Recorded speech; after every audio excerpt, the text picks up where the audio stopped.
Agora você ouve uma palavra de vida com o pastor Érico Rodolfo Bussinger.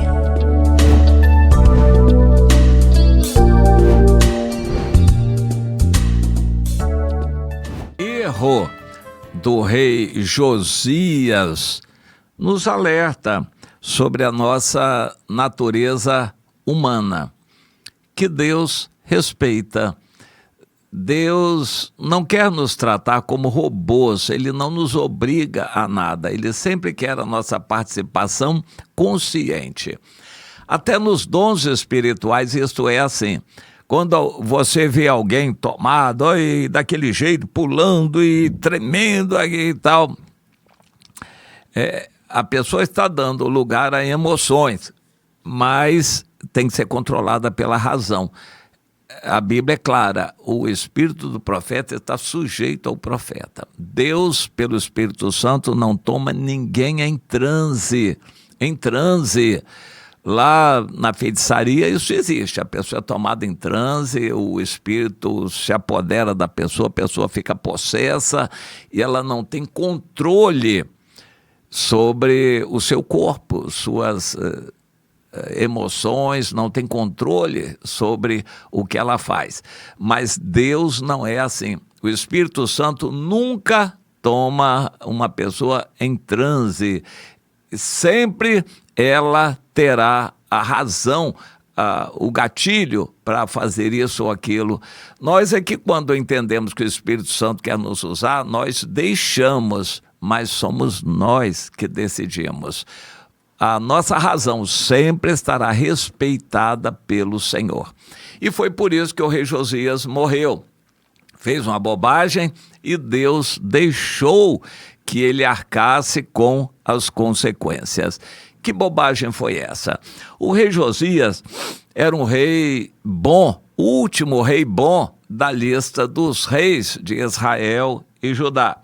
Em 2 Crônicas, no capítulo 35, nós encontramos feitos que o rei Josias fez. Ele mandou fazer uma reforma no templo, achou o livro da lei, botou o povo para buscar o Senhor, saiu pelos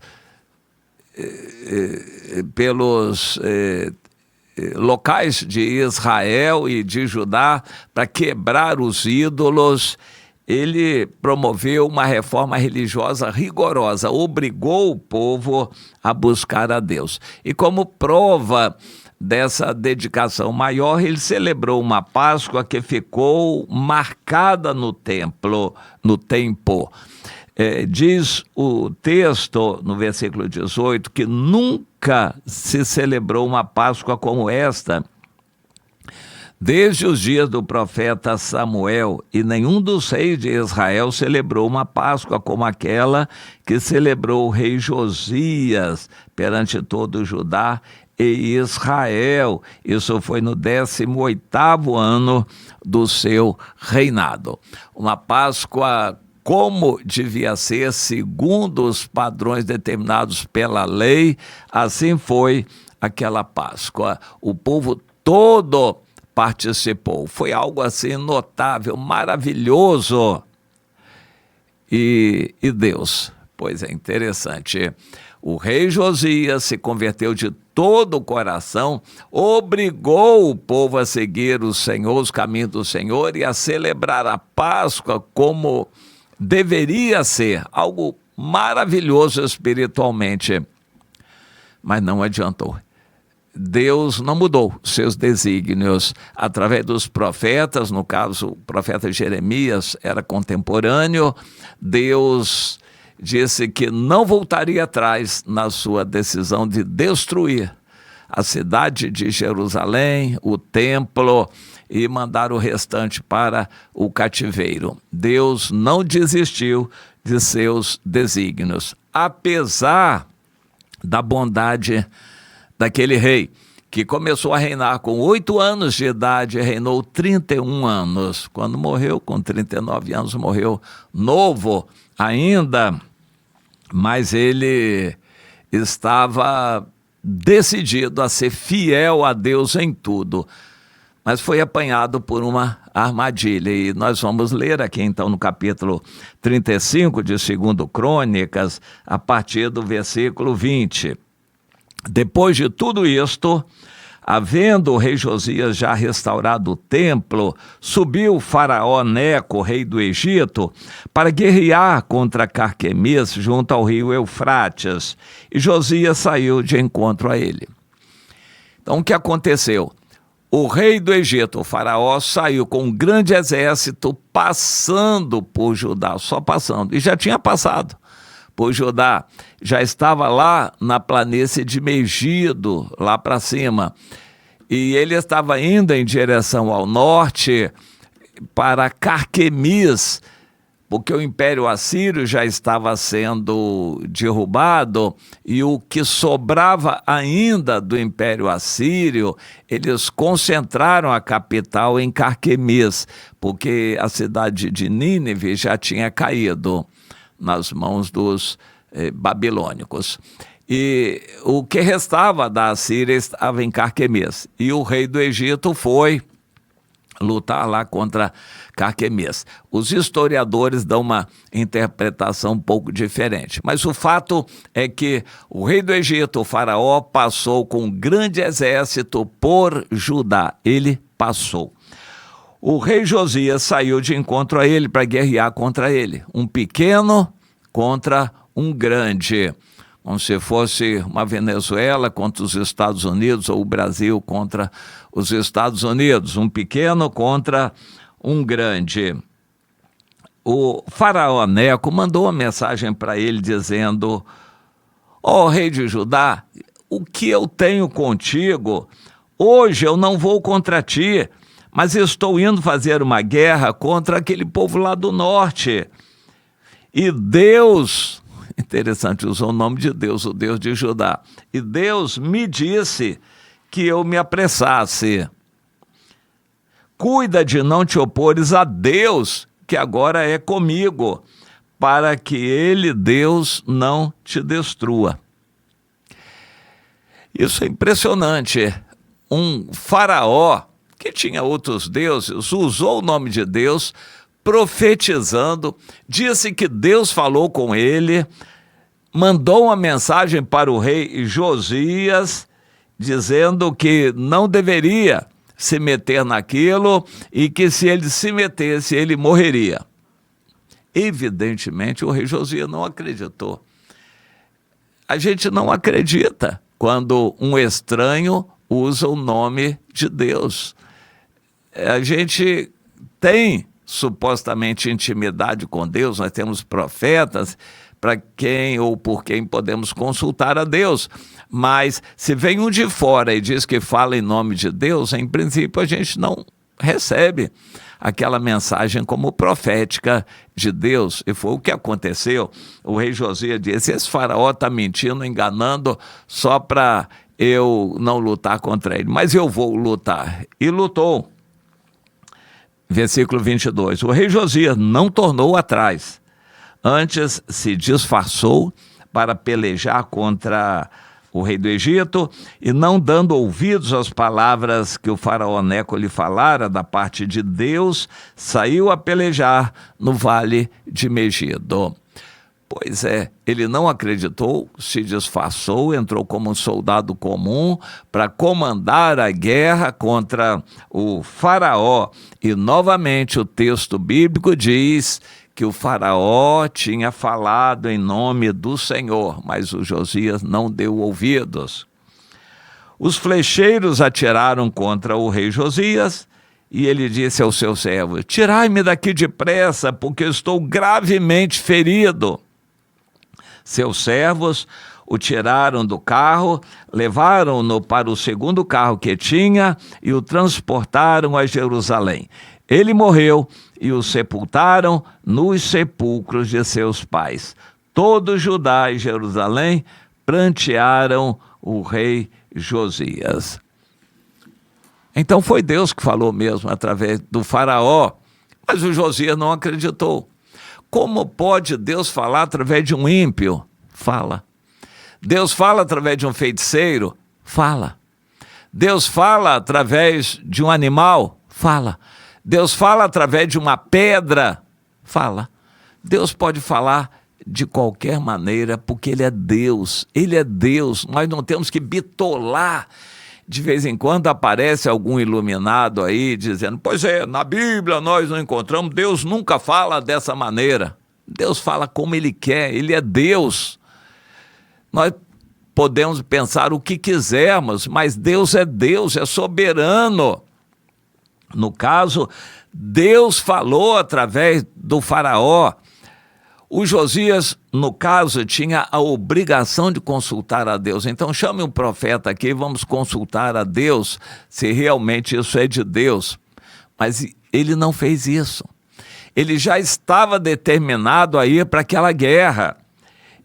A quem ele consultou? Algum conselheiro. Os reis não tomam decisão por si sós. Eles estão sempre apoiados em conselheiros. E ele certamente consultou alguém e provavelmente alguém a quem ele consultou para ir à guerra não era de Deus ou não estava sintonizado com Deus. No entanto, Deus estava com o rei adversário, que no caso, no dia, não era adversário. O rei do Egito disse, eu não estou fazendo guerra contra você, eu só quero passar, e já tinha passado. E o rei Josias foi atrás dele.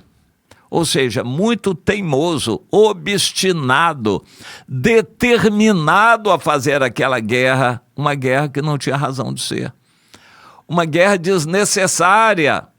O rei do Egito já tinha passado por Judá, não estava mais trazendo perigo a Judá, mas na interpretação do rei Josias, aquilo era ruim e ele foi atrás do rei do Egito e morreu. A palavra se cumpriu, o rei Josias morreu. E foi o último rei bom e com ele morreu qualquer esperança de Jerusalém. Dali foi só cumprir o tempo, cerca de 22 anos, e a cidade caiu e foi totalmente destruída. O templo foi totalmente destruído pelo Nabucodonosor e sobrou pouca gente, relativamente pouca gente, cerca de 10 mil, que foram levados para o cativeiro.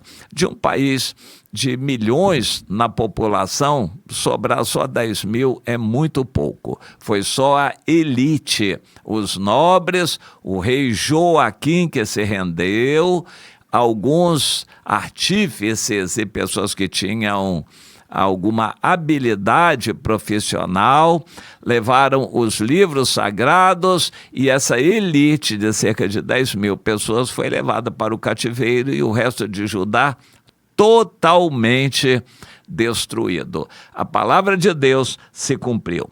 Mas vamos voltar ao rei Josias para encerrar essa reflexão. O Josias estava fazendo uma coisa errada. E pode até ser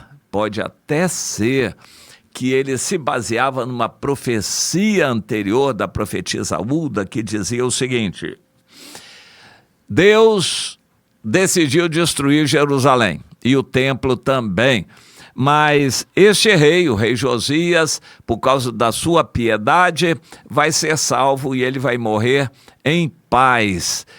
E essa foi a profecia.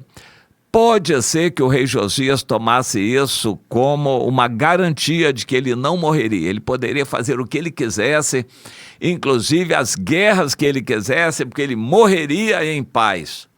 E não morreu, morreu numa guerra. Então a profecia falhou? Não. Se ele não fosse, Deus o preservaria de alguma maneira. Houve uma profecia e as coisas mudaram por causa da teimosia do rei Josias. Isso acontece. Você pode ter promessas de Deus e jogar fora todas essas promessas se você se mantiver rebelde. Deus falou, através de um profeta, ao sumo sacerdote Eli: eu tinha dito que estaria com a casa do seu pai, que eu preservaria toda a descendência, mas agora eu não farei mais isto. Aos que me honram, honrarei, mas aos que me desprezam serão desmerecidos. E foi o caso, e o sacerdote Eli morreu, e os 2 filhos dele também no mesmo dia, por causa dos filisteus que invadiram a terra e levaram a arca. Deus tinha dito, mas modificou. Deus tinha uma profecia sobre Josias, mas o Josias precipitou a morte dele, desobedecendo e não confiando que Deus estava falando através do faraó.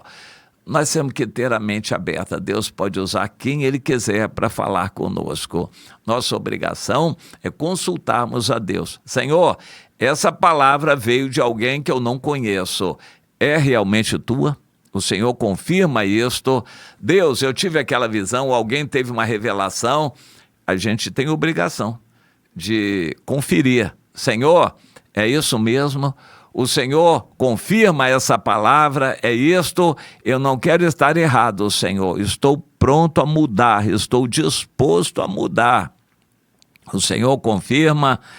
Nós temos que ter essa atitude e não pegar uma palavra supostamente profética de Deus e absolutizar aquela palavra. Não, Deus pode mudar os seus desígnios e dependendo da nossa atitude. Nós podemos precipitar toda a bênção de Deus na nossa vida e jogar tudo isso fora.